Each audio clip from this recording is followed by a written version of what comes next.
Hotel Pere Marquette, here in the presidential suite, room 1204, where supposedly Al Capone was here and he murdered his mistress during one of his alcohol smugglings here. So it's said that we've heard voices, we've seen some figures walking up and down the halls, and a smell of a woman's perfume going on through some of these hallways and some of these rooms. So here in the Hotel Pere Marquette, we're going to hope us and the ghost seekers can find something incredible here going on here tonight. So we'll find out. So we're here in the presidential suite, and we've come across something a little strange that kind of adds to our theme of Al Capone being in this building. We found actually a secret compartment right here in this back cabinet. So can you explain a little bit like what this was kind of used for back in the day? Yeah, basically, rumor has it was back in Prohibition. There was a button at the front desk. When the federal agents would show up to raid the place, they would hit a button and it would alert the people up here playing poker, drinking, doing whatever they're doing, Right.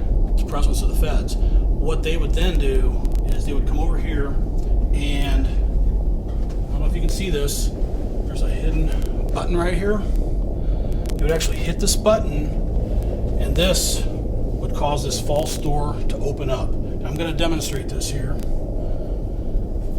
going to hit this button and this opens up. As you can see, there's a large area in here where you could stash all kinds of bottles of liquor.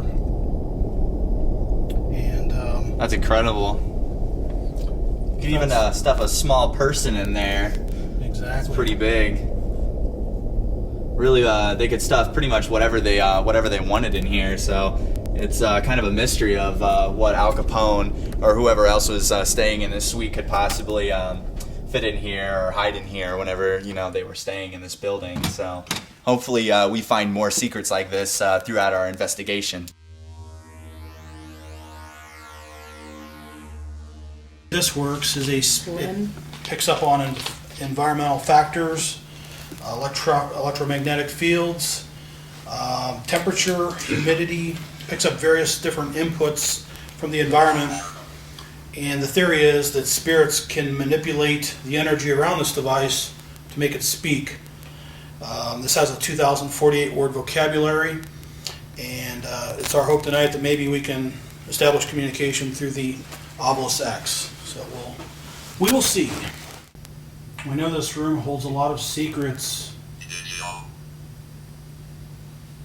and there's been a lot of things that have gone on in this room, and I'm sure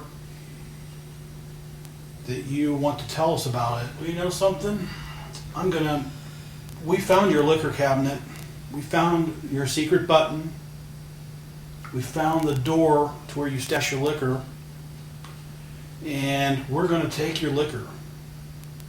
How does that make you feel? Yours. Yours? Yours.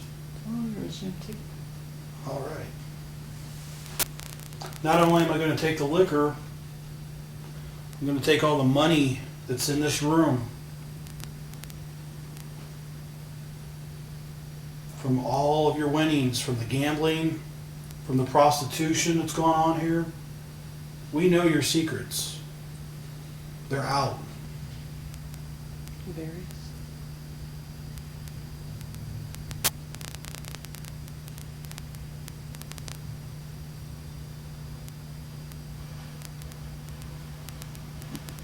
Right now, we'd like to know who is in this room with us. What was that noise just now? I'm not quite sure. Sounds like either wood scraping or static. Did you guys just hear that? I heard that. Did you move or? Dan, did you hear that? I didn't move. Like something being dragged across the carpet. I thought it was just Dan over there repositioning himself or something, but It went on too long for it to be. Wait, do it. No way. It sounded like it It was. sounded like right next to I heard it Dan. too, but I thought it came from that direction. It sounded like it was from the it sounded fireplace. right next to you or close by. Yeah, that's what it sounded. Yeah, it was right next to you.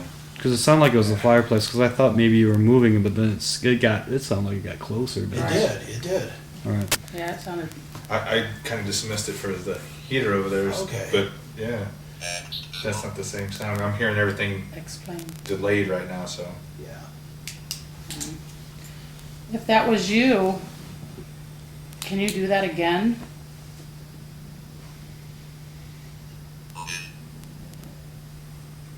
That's the second time I said Lynn. Is your name Lynn? Picture. Are you at the picture right now? Did you just set that meter off at the picture? If so, can you set that meter off again? Right now.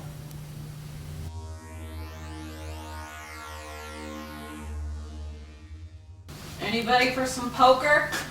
Come on, I don't know how to play, you gotta teach me. Come on. I'm a poker whiz. I'll take all of your money.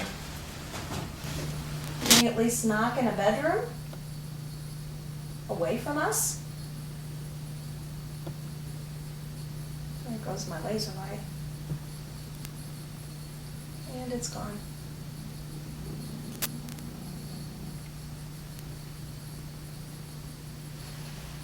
It's back. If that's you, can you turn that off again? A little bit. Huh? Just turned a little bit. It turned? A little bit. Is that you messing with the lights? Like a hair. It turned a hair. All right, Can you turn this that is your light final moment. If you're gonna do anything, you need to do it now.